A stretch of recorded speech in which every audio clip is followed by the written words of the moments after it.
Hey guys, what's happening? It's a live version of Syracuse Sports. My name is Brent X. It is great to have you here. And you know what we said? Let's do this live. We'll do it live, right? For those of you that are viewers and fans of our Syracuse football and basketball post-game shows, we're going to bring that post-game experience, the live post-game show experience, here to Syracuse Sports. So we're live on our YouTube page, Syracuse Orange Sports on YouTube. You guys should subscribe to that, like that, so you know when the show is live and all the great content we put on there for you. We're on our Syracuse football and basketball Facebook pages as well. So some of the familiar spots where we do post-game shows. And I thought, hey, why not? Once a week or so, hop on here. Let's do it live. We'll cover a few topics, not only that are current in the Syracuse sports landscape, and maybe some broader topics as well. My colleague and friend Chris Carlson is going to join me here shortly, and we're going to go over a few different topics, Syracuse sports-wise. Our Syracuse Sports Insiders are going to have a huge say in this as well. The lead topic we're going to have here shortly came from one of our Syracuse Sports Insiders. And being a Syracuse Sports Insider means you get direct text message access to me. You can text me anytime. I love the flow of text that we get during Syracuse sporting events. The wave of emotion, the roller coaster ride up and down from you guys is always interesting to see. So our Syracuse Sports Insiders not only are going to drive this show with their thoughts, their opinions, their topics, they're the only ones that get their feedback. We don't take anything from social media or YouTube comments or anything. If you want your voice heard here on Syracuse Sports, both the live versions, the post-game shows, and our normal podcast, being a Syracuse Sports Insider is the best and only way to do that. So you can see it on your screen if you're watching on YouTube. Join subtext.com/Syracuse Sports. That is the link. Sign up, and if you become a Syracuse Sports Insider, you can try it free for 2 weeks. How cool is that? And then it's just $3.99 a month after that. So our Syracuse Sports Insiders are going to have a big voice in this show. We said, hey, why not? Every Thursday. Today we're doing it at 3 o'clock Eastern time. The time could change, could be a little later in the afternoon, could be a little earlier, just depending on what's going on. But being a Syracuse Sports Insider means I'll text you guys, let you know when the show's cooking. And here we go. That's pretty much it. We just wanted to kind of take that post-game show experience, bring it live once a week, and have a good discussion on what's going down in the Syracuse sports world. I want to bring him in. My friend and colleague, Chris Carlson, is here. Hello, Chris. Hey, Brent. How are you? I'm great, man. Good to see you. Thanks for doing this. We're doing it live, right? Like the post-game shows, but we're going to spice it up a little bit. A couple other topics up for discussion today. So let's set the table. Settle a little bit, you know? Yeah. Nobody's going to, right? We can all think clearly. Well, we hope to anyway, right? We'll try. We'll try our best. So here's a few things I want to talk to today. And our first topic comes directly from a Syracuse Sports Insider. Are the glory days over for Syracuse basketball? So we're going to get into that. What's the deal with Donnie Freeman and what's happening with that? And is that a long-term concern? Is he going to be back this year? As Syracuse has dealt with two major injuries, J.J. Starling, he comes back and has been fantastic since. And now, how much are they missing Donnie Freeman? And are we going to see him back on the court anytime soon? Syracuse football's draft stock is surging at this point. There's one player in particular, and that's LaQuinn Allen, whose stock is surging, but I think you can put a couple other players and Syracuse football in general in that category. And should we be worried that things are a little stale in the transfer portal department for Syracuse? So let us start with that great question that came from Micah, one of our Syracuse Sports Insiders. He says, Brian, I know you're a Bruce guy. Are the glory days of Syracuse basketball over? Really pandering there, Micah. Pandering to get your question on the show. He knows exactly how to get his question on this show, right? You say Bruce Springsteen, you say Buffalo Bills, you say a couple of things, you're in. I just, do not pass go. Don't worry about it. You're in. I'll start on that one, Chris. Of course they are, is my answer. This is a team that has not been ranked since December of 2018. This is a team, by all accounts, barring some kind of miracle run in the ACC tournament, is not going to go to the NCAA tournament. That's 4 straight years. That's an eternity by Syracuse basketball standards to not make the NCAA tournament. All eras end at some point, and Syracuse had a glorious run. Wherever you want to put the start date, wherever you want to put the end date, under Jim Boeheim, right?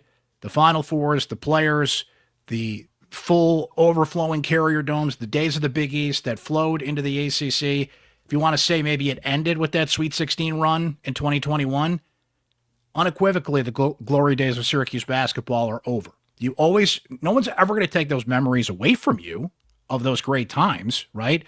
But they are in kind of this weird, almost purgatory post-Jim Boeheim, where Adrian Autry is still trying to figure out what the identity of Syracuse basketball is under him, what the orange standard is, of course, dealing with the new era we're in with name, image, and likeness and everything here. So the evidence stacks up to answer that question, yes. And look, Syracuse basketball has the history that no one could take away from them, Chris, but I guess if you're going to answer that question, yes, how do you back that up? Like, of course the glory days are over. They are trying to establish something new here with the backdrop of history that's always there. So I don't know that Syracuse will ever see a peak like, peak Boeheim again, right? The Big East was hot, and the string of draft picks that came through here was exceptional. And Boeheim is a brilliant coach and tactician. Like, I don't know if, Syracuse is ever going to have everything align quite that way again. But I think it can be really good at basketball again. But the hard part is I don't think they can be really good at basketball and football at the same time. Like, I think as we approach this revenue share era, like, Syracuse is a school that's going to have to pick. Like, I don't think they can put enough money into, trying to run this race in the ACC and trying to make sure they end up in the Super League, which is what they're doing right now. And, like, it's smart, right? Like, you can't get left out of that. If you're a leader of Syracuse University, you can't be in charge when, like, you don't make it, because that's your legacy then. You are the leader that oversaw the end of Syracuse as a big-time athletic program. So you have to try to be good at football right now. But for Syracuse to be good at basketball, like, they need to push money into the basketball program. And, like, I don't think this community and the donor base can do both. It's really, really hard. But if Syracuse decides to make basketball its priority and decides that it wants to be really good at basketball, football can go by the wayside, like UConn, like a school like UConn does, you can have basketball be good again. You can have the glory days again of basketball, but, like, that is the trade-off, right? It's the Thanos speed. At what cost? I was just going to say that. Yeah, that's it. At what Syracuse football's good again? At what cost? Basketball, right? I'm not a huge Avengers guy, but I get that meme, and I know what it means. And the other thought, you just hit on it, Chris. NIL, you got Kai and Anthony coming in, which brings Carmelo Anthony with you, who has said he's going to be more involved. And if you're John Wildhack, you're like, so you're cutting the check again, which Carmelo has done plenty in that department. Let's be honest here. I mean, the practice facility is named after him. I don't have to explain to you what that means. But as somebody asked me this the other day, and they're just like, it was just a simple, like, what can bring Syracuse basketball back? And I'm like, one guy can bring you back. That's the beauty of basketball. You get one dude that can lead the way. And Carmelo is the obvious example, but there are plenty more. You get one stud that stands out and can lead a team and can have a complementary base around him. You can be back in the tournament. You can be back to all those good feelings that basketball is. And I know that it's not an apples to apples comparison, Chris, but if basketball finds their Kyle McCord, and I don't mean a transfer, I just mean that dude, sure, you're right back in it.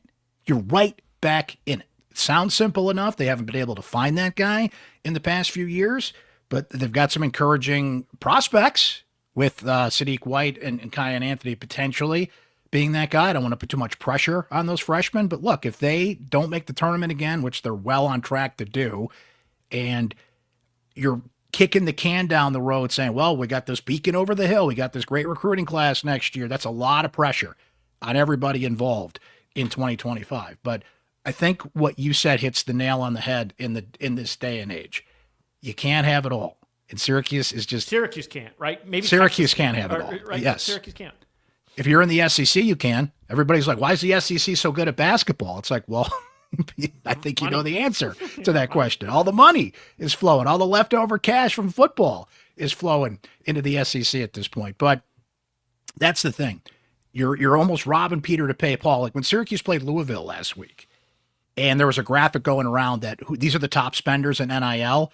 How can Louisville come back from the very deep depths they were in? Well, when you're number 7, I believe, or 8 in NIL spending in basketball, that helps. And Syracuse wasn't on that graphic, by the way, and I believe there's 16 teams on it. So the legacy of Syracuse basketball, if we were still in the air quote glory days, they'd have that kind of money to spend, and this wouldn't be an issue. Do you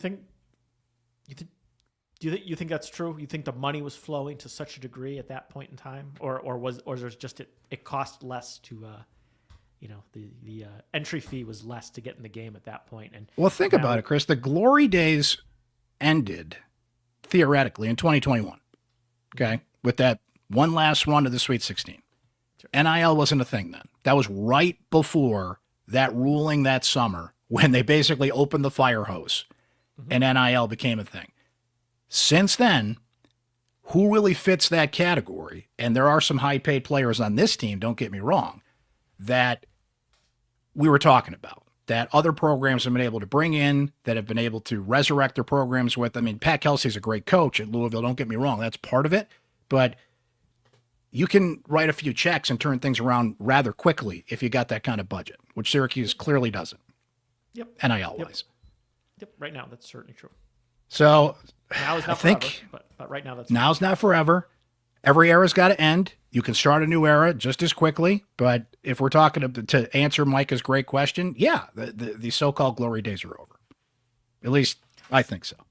I think I agree in terms of like Boeheim's peak. Like I don't know, I don't know that you're going to get that type of sustained run here.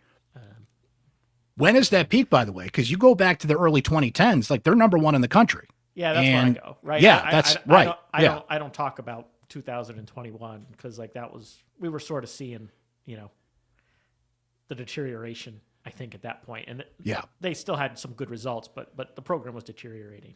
But yeah, the 2010s,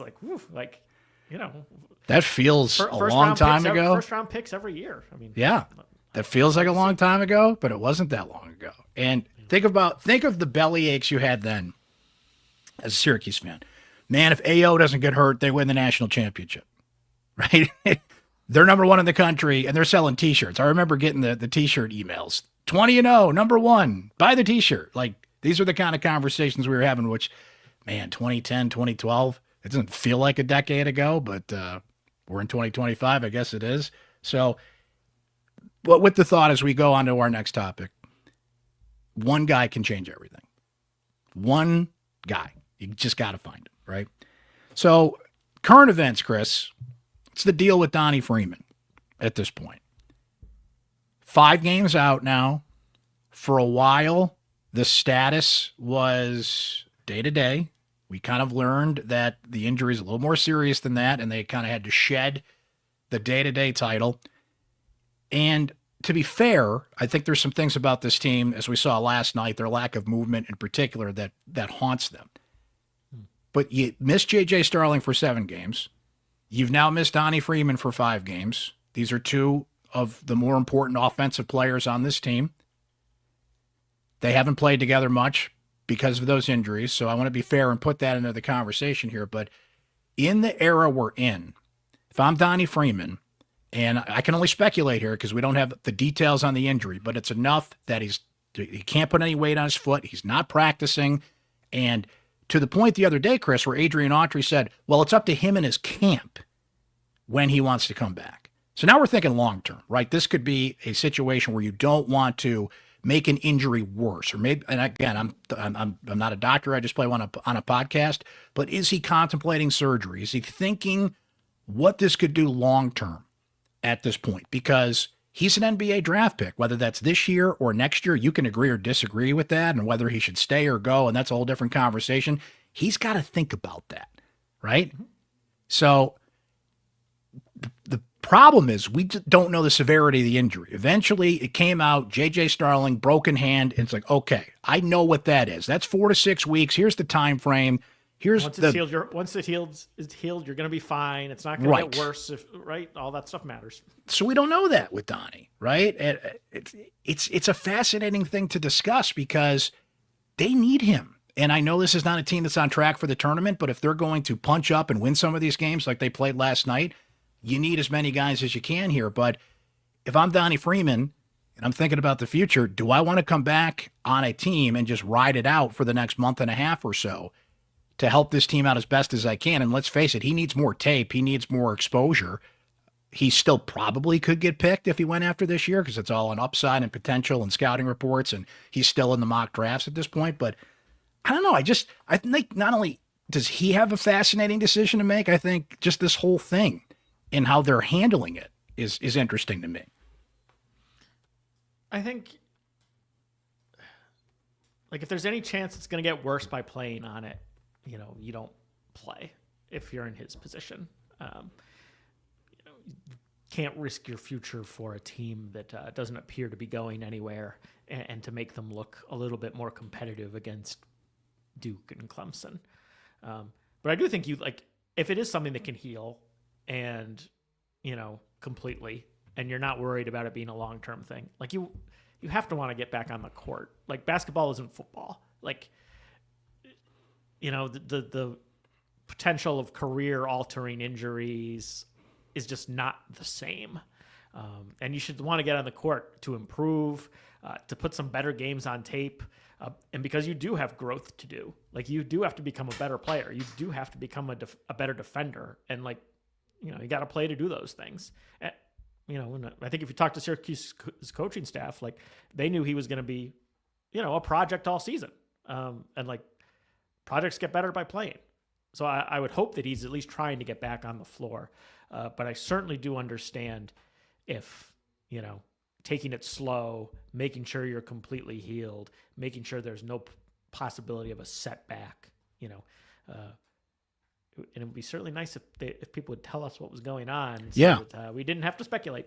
Well, that's it. The less you tell us, the more it lends itself to speculation. Now, from what I understand, you need the athlete's permission to get a little more specific about these injuries, and the coaches are like this. They don't want to reveal more than they absolutely have to, which to me, the strategy part of it's out the window. Like, if you're an opposing coach playing Syracuse and you don't know Donnie Freeman's on the roster, like, you shouldn't be coaching.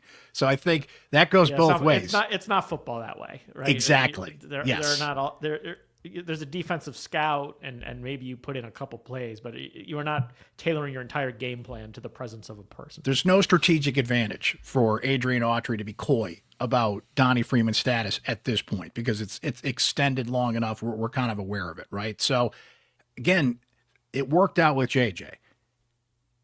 We knew what the injury was. You could forecast it. And internally, I'm sure they kind of know a better idea of the time frame and when he can come back. But, man, that injury's tricky from what we know about it, right?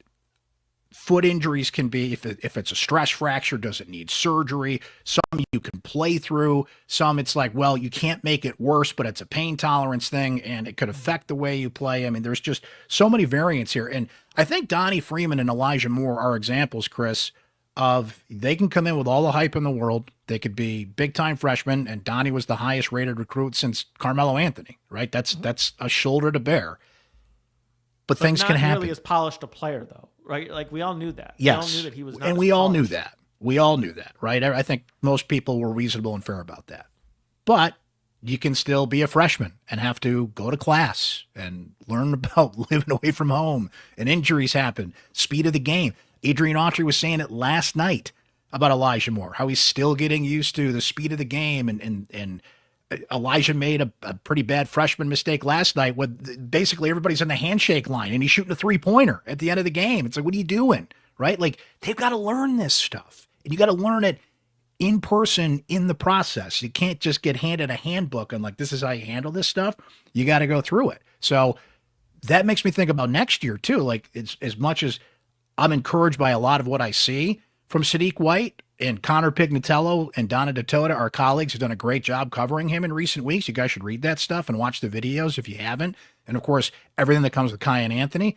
They're still freshmen, and stuff happens. And they don't come out of the box ready to just rescue you and carry you through right out of the chute here. So the other thing with Donnie, Chris, is I don't think he would redshirt, but if you just want to think about that, he's just past that 30% threshold. So if you play in 30% of your, correct me if I'm wrong, I still think that's the standard, that if you play in 30% or less of the schedule, you can go for an injury redshirt. He's at 32% at this point. So maybe he could get a hardship. Maybe they'd forgive him on that a little bit. But I don't see him as a candidate, as a guy who would redshirt. I think he's got a little too much to think about in that department. You would think that he's a guy that doesn't plan on spending 4 years in college. Yeah. I mean, maybe he would want to reserve his year just in case, just in case his career doesn't go the way he wants. I suppose that could be a consideration, but with his potential, and as you mentioned, the NBA draft is potential. The NBA draft's on potential, not polished product. Like, I would think that he would want, even if his career isn't going the way he wants, it's better to jump and get picked on potential. So I can't imagine he's thinking about spending, 5 years in school. Well, mock drafts aren't everything, as we all know, but this was a guy that was right on the edge, if not in the lottery, to start the year, and now has fallen into the second round. And these are from what I would call reputable NBA draft analysts, I'll put it that way. As reputable as you find, and yes, generally informed, and not, exactly trying to do it, and are trying to do a good job. Correct. The guys that talk to scouts, that talk to GMs, that go to the tournaments, that put the work in, they're the ones that are saying, "Nah, this is where his stock is now." So, something to follow. Subplot as the season goes along here, and his day-to-day status goes into Game 6 as Syracuse will host Pittsburgh on Saturday at the Dome. Football, Chris. Let's liven the mood here. We've got a lot of downer basketball talk. Football is at its peak of positivity. Fans are fired up. Can't get enough of it here. And one thing that's fascinating me is stock up for Syracuse football in the draft. Mm-hmm. And there's one guy in particular here that has seen his stock surge. Now, to be fair, this is one guy that's leading the charge, but it's the guy. When Mel Kiper Jr., who, say all you want about Mel Kiper Jr., he's still the standard. Okay, speaking of draft guys, there's a lot of guys that do a great job. Dane Brugler and Jordan Reed and Todd McShay. And, there's a whole cottage industry of guys that do this. Kiper's still the guy, and he moves the meter more than anybody. So he updates his rankings this week, and there's LeQuint Allen, the third running back on his list. And, Chris, they haven't even gone through the workouts and the combine, and the next week is the Senior Bowl and the East-West Shrine Bowl, and he hasn't even gone through any of these things. And Kiper has fallen in love with him. This has been fascinating to see, and it just feels like LeQuint Allen's got nowhere to go but up, and a guy that might have been a fringe draft pick might be going in the second or third round if this continues, if Kiper's right about this. You know what? I'm guilty of, I think, if you think about him as in the old-fashioned NFL, workhorse running back with breakaway speed, he doesn't fit that mold, right? And so when I was thinking about him in the draft, I think I was still thinking it was 5 or 6 years ago, and that's the type of guy you're identifying. And he's not that guy. But if you put him on the field, you don't know. Right? If you're the defense, you don't know where he's going to get the ball. Yeah. You don't know what's going to happen. You don't know if he's going to catch the ball out of the backfield. He's a good run block, or he's a good pass blocker. Fran Brown said over the course of the season, he's our best football player. And I think that really rings true. And I did not appreciate it as it was playing out in front of me. I was looking for the Adonis-like workhorse tailback, right? I was looking for Travis Henry, and LeQuint Allen is not that, but he is a modern NFL running back who allows you to be very versatile on offense. And I think in particular that versatility, the pass catching ability, because Sean Tucker did not do that, and Sean Tucker has a role with the Tampa Bay Buccaneers at this point. That's what's going to keep LeQuint Allen's stock going up if Kiper's right about this and others pick up on it, especially if he shows out. Now, the interesting thing about LeQuint is he is committed to both the East-West Shrine Bowl and the Senior Bowl, and you can't play in both. Jim Nagy, the director of the Senior Bowl, told me that they, air quotes, flipped. That's not air quotes, that's a direct quote. They flipped LeQuint to the Senior Bowl. But the East-West Shrine Bowl people are certainly under the impression that he's playing in that game. So we got to get an answer on that pretty quick, Chris, because it's next week. So it's the Shrine Bowl is the 30th, and the Senior Bowl is a couple days after that. So we'll find out soon enough, but LeQuint has not declared publicly which game he's playing, and he's retweeted and posted on social media his accepted invites to both of those games. But whatever game it is, if he shows out there and has a good week of practice and all these draft guys are there and that buzz builds a little bit, it's going to be because of that pass catching ability. I'm not taking anything away from his running ability. That's there. We saw him run over a dude against UNLV to win that game, and LeQuint can run the football. But it's that combo package that's going to be irresistible for a team to take. And let's face it, LeQuint, he's going to kill it in the interviews. He is so fun to talk to, and he's going to lighten the mood, and you're going to just see a lot more about LeQuint Allen in the next month or so once NFL people get to know him, the draft analysts get to know him, the NFL people that swoop in and cover these college events and pro days get to know him. Like, definitely stock up on him. To have all these other guys, though, in these Shrine Bowls / Senior Bowls, Kyle McCord, of course, who's a top 5 quarterback according to Mel Kiper Jr. OG is going to be a draft pick. Jackson Meeks, Marlo Wax, Justin Barron, who accepted a bid of the Senior Bowl this week, Fidel Diggs, Cinco, Elijah Clark. Chris, this could be the first time since 2006 that Syracuse is going to have 3 or more guys drafted. They had 3 that year. And to me, I wonder if you agree, I still think this is the best. I think they had 3 in 2013, didn't they? Did they? They had Pugh, Nassib, Shamarko. Were they all drafted that year? 2013? I think so. I think you're right.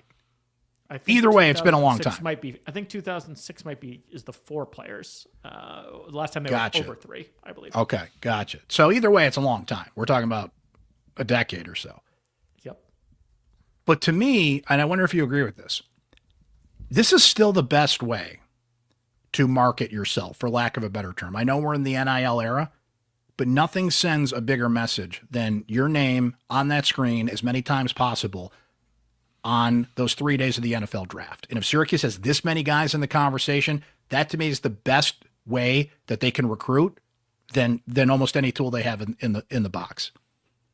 Yeah, I mean, I think Fran Brown has said it, right? Like, if you don't want to go to the NFL, like, this isn't the place for you. Like, like that's what we're competing for here. So, like, that's the type of players I want. And, right, 100%. The things that college athletes, nearly every college football player is looking for at this point, I think, is how much can you pay me now, and how much are you going to get me paid later, right? Like, and I need to play, and I want to make the NFL, and that's my ultimate goal. So if you can give me an avenue to that, and if I think that you can get me there, like, I can take some short-term pain for the long-term gain. And that's the vision that Fran Brown wants to sell. And it certainly boosts that reputation, right? Like, Georgia developed NFL players. Fran Brown knew how to develop NFL draft picks at Georgia. Comes to Syracuse, first year at Syracuse. If they get 4, it's the first time since 2006. That's a nice sales pitch in the living room, right? Like, I know how to get guys to the NFL. 100%. And the reason I still think it's the best recruiting tool, because think about it, it's such a small percentage of guys that can play in the National Football League. NIL is going to get you more players, and good old-fashioned recruiting is going to get you players that you need to sustain a football team. But the reason I think it's still the best way to recruit and market, and however you want to phrase it, there's a lot of guys that will get NIL money that are not NFL guys. Let's be honest. They're just players you need that you bring in, and you got to pay them because you need that position. Great college players. Eric Dungy, right? Eric Great. Dungy somewhere. Great example. Yes. Those type of players. But the NFL guys that are in these all-star games, that are in these conversations that Mel Kiper Jr. is raving about, those are dudes. And those are the dudes that keep you in the conversation, no matter how hard your schedule is, to be a 9, 10, 11 win football team. Bottom line, right? Yep. You need them. Speaking of the portal, Chris, should we be concerned that things have been, how can I put this, a little stale in the transfer portal department? Now, it's not for lack of effort in some ways. The latest guy that visited but is going elsewhere is Omari Evans. He's a wide receiver from Penn State, ended up at Washington. There's been a few other guys that Syracuse has been in the conversation with, and some didn't even get the chance to visit here because they went to that first or second visit and took the deal, right? So Fran did say before everything got underway here, when the season was over, that they wouldn't be quite as aggressive in the portal, and I'm paraphrasing what he said, but it was, I think I'm accurate on that active, they didn't, maybe wouldn't be as active, but right? Same. But still, is there a concern here? Syracuse losing NIL battles? Are they not stocking up some positions they need to? Or is it just that kind of year where they're in between? Or is it just the recruiting class was so big and they think it's so bountiful that they're going to go with that? Like, there's a lot of answers to this question, but should people be concerned that Syracuse has not been quite as active in the portal as maybe they thought? So I have concerns for next year, yes. I was thinking about this morning, knowing we were gonna talk. Who on Syracuse's roster do you know is good this year, like next year? Who do you know is good? Pena. So I know Pena's good. Deuce, probably. I know Deuce is good.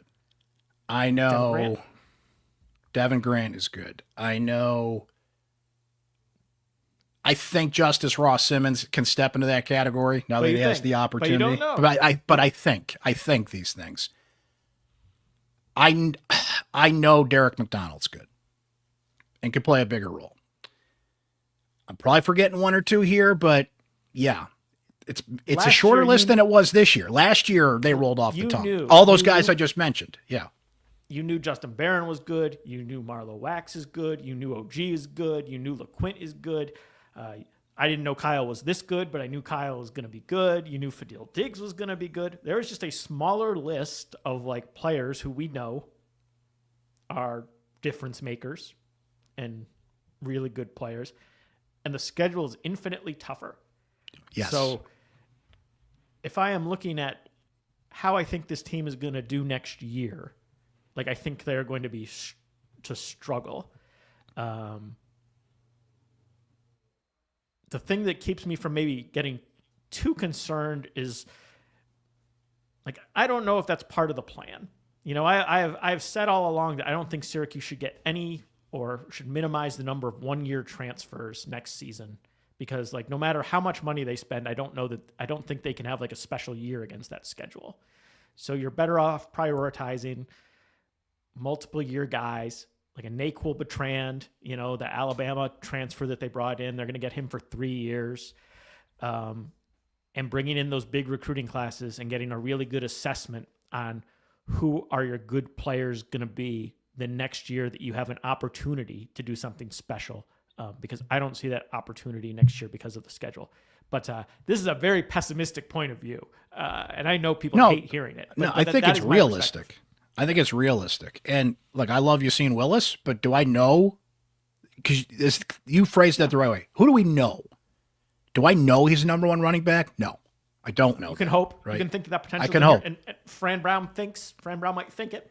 Exactly. But I knew LaQuinn Allen was the number one back. That's right. I knew Jackson Meeks was a top guy.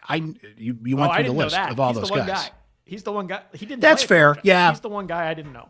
That's fair. He kind of evolved into it. That's fair. But I knew Barron and I knew Wax and there was a longer list of guys that don't have to think about it in that schedule. Now, Monday we're going to get the schedule in terms of dates and times. We know who's on it and we know all those road games. And Chris, earlier this week, I think we even wrote about it on syracuse.com. A lot of those way too early top 25s were coming out. And Syracuse had 5, sometimes 6 opponents on those way too early top 25s. CBS's Dennis Dodd had them playing 5 of the top 12 teams in the country next year, and a 6th top 25 team. So crazy. and then your easy games are against the greatest coach who might have ever coached football. That's an easy game. your easy game is against Duke, who is killing it in the portal this offseason. It was 9-3 last year. Yep. Yep. And one of your easy games is against Brent Key in the grudge match. Who's tougher? And Georgia Tech has Haynes King back. By the way, Pitt and Boston College are home games. They beat you last year. UConn, 9-win football team. I don't think they can beat Syracuse, but they're not a slouch by any stretch of the imagination. Yep. Good luck to Colgate. And they got a new coach, the Cortland coach, won a national championship, went over to Colgate. So beyond that, I've never seen a schedule like this. And Monday, we're going to see it laid out, which that's important, how it's laid out. But the way those opponents stack up, it's so hard. There's going to be stretches of that schedule, Chris, that we're going to look at, and we're going to say, what do we always say? What's the gauntlet? The whole damn thing is a gauntlet this year. The whole from start to finish, right? With all those things we were just saying. Now, don't doubt Fran Brown. He's earned he's earned a lot of trust. He's earned a lot of trust. And what I've been most encouraged by, Chris, is, look, fan is short for fanatic, and we love the passion, but you just said it. It's not pessimistic. It's realistic. And to a T, every Syracuse fan that I have talked to, our Syracuse Sports Insiders on through, everybody is like kind of bracing for the wave to hit the beach next year. Like, oh boy, that schedule is brutal. And like, people get it. Like, sometimes you got to take a step back to take a step forward. The one guy who's not going to acknowledge a second of this is Fran Brown, right? He's going to be. I've got this theory that it's really it's smart and strategic, but he's never going to admit that. Even if it's true, he's never going to admit it. Yeah, and he could, and we'd be like, "Yeah, we're with you, coach." Like he actually has the leverage to be like, "Guys, we win 7 games this year. Like, that's a win. Like, give us a trophy for that." But he'll never say that. He's sitting there at the Holiday Bowl press conference, trying not to insult the fine people at the Holiday Bowl, but like, I wish I was playing next week. And that reference was to the college football playoff. And if they don't lose, he spoke yesterday. He got the Bear Bryant Newcomer of the Year award, and they're like, "What'd you learn?" And he's talking about the losses. He's talking about Stanford and well, I learned that we have to be better at keeping guys even keeled. And it's like, all right, you won 10 games, but I mean, the losses stick with him, and he's not going to acknowledge that 5 might be a pretty good job actually next year. They always say you learn from the losses, right? Chris, before we depart stage left here, I did have a couple more Syracuse Sports Insiders who had some good questions to ponder here. Going back to basketball, Cheryl says, why don't, and by we, she means Syracuse, why don't we move without the ball or stop dribbling so much? Why doesn't the coach address it during the game? Why is it always a post-game observation? To coin a phrase, just do it. Cheryl, I'm with you, because to be fair, it's not like Autry's not saying these things, but it's not happening during the game. And I think the problem there is Autry kind of has this system where he has laid out what the structure of it is, but he also gives his players a lot of freedom, right? As Boeheim did, which again, Autry's trying to move forward from the Boeheim era and distinguish what he does versus what Boeheim does. And I'm still waiting for it, Chris. I still haven't seen it yet. So when you give players a certain amount of freedom, this is what's going to happen on the court. Because then all of a sudden they come into a timeout and you're telling them to do X, Y, and Z. Wait a minute, coach, I thought I was supposed to do this. I don't think there is enough structure in what they're doing. And I think that's what leads to this. And of course, when you get down by 15 points, everybody's going to be a little more down and not, I don't want to say not playing as hard, but Autry flat out said it in the postgame last night. Mike Waters had a great story about it, about just the sheer lack of movement on offense, which is leading to what we're seeing. I mean, how does Chris Bell not have 1 3-point attempt in that game last night? And a bunch of things we went through in the box score. So I think Cheryl brings up a pretty interesting point. Just do it. Like, why does this not translate into a game? Easier said than done. Easy for us to say that, but even Autry admitted it last night. Their offense has always sort of been at its best when they've had a guard who they could give him the ball, set him a screen, and just let him go to work, right? That's just been the Syracuse offense for a long time. And I don't know. I think it's a dramatic shift to sort of this constant movement, constant motion offense, but it's clearly one that they need to make. Well, and that leads us to our next question from Robbie T, who says, I think we all would love to see JJ come back next year. Would he be drafted this year if he were to enter the draft? Or would he be a candidate to see greener pastures on the portal? I don't know if JJ would go back in the portal. He's already been there once, and he came home, and let's face it, JJ is doing great for JJ. That what you just described, Chris, is the role that JJ is taking on. I think if you can have JJ Starling on your roster, you're not going to say no to that, especially a year wiser, a year older, and we have seen him evolve. He's the one guy in that team that you have seen made a clear jump in terms of just the sheer talent and the speed of the game, how quickly he gets a shot off, the no fear in driving the paint, and he is definitely one of those dudes. It's one of the better players in the ACC. I don't think he can ever shut the door on anybody going into the portal, right? I have no insight on this. I don't think he would. Unless you and I don't know JJ that well that he's sharing his internal monologue with us. But we were all surprised when Malik Brown went in the portal last year, right. just to use an example. So I would say he'd be back next year. I don't think he'd get drafted this year. I'd have to double back on that, check with the scout who knows and some people to be like, what if JJ won in the draft? Like, what would that do? Would he shake some things up and get people to pick him? I don't think so. But, I mean, if I had to put $50 of your money on it, Chris, right now, I think JJ's back next year. That would be my guess, too. But it is all dependent on how much he's, his confidence level with the coaches, how much he's enjoying the season despite the losses. All of that factors into whether he'd be back here next year. All right, Chris, quick thought before we go. I know this is a Syracuse sports show, but why not? Give me a Super Bowl pick. Who comes out of this weekend heading for New Orleans? I mean, I think it's the Bills' year. Yeah, that's my man. I don't my see man. How. I don't know, when they get in the situation where it's like, well, we need this conversion. Who stops Josh Allen? I just don't see it. I hope Buffalo survives the celebration.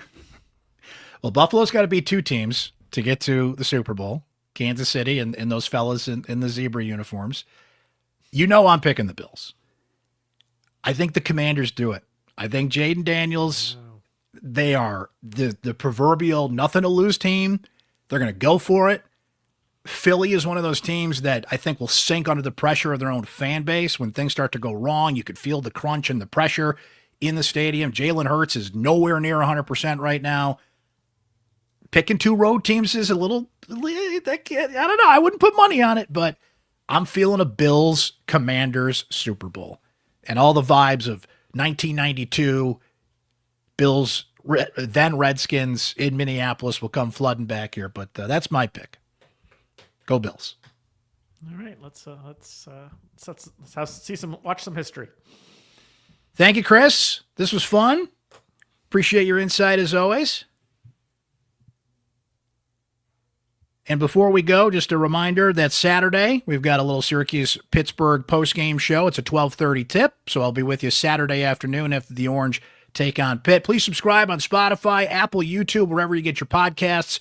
We're going to be doing this Thursdays, generally around this time, but if you're a Syracuse Sports Insider, I'll text you guys, put it on social media, of course, when exactly we'll be doing the show live. You can always listen and watch on demand when you want on those previous channels that I mentioned as well. For now, this has been a live edition of Syracuse Sports. For Chris Carlson, I'm Brent Axe. We'll catch you next time, guys. Have a great weekend.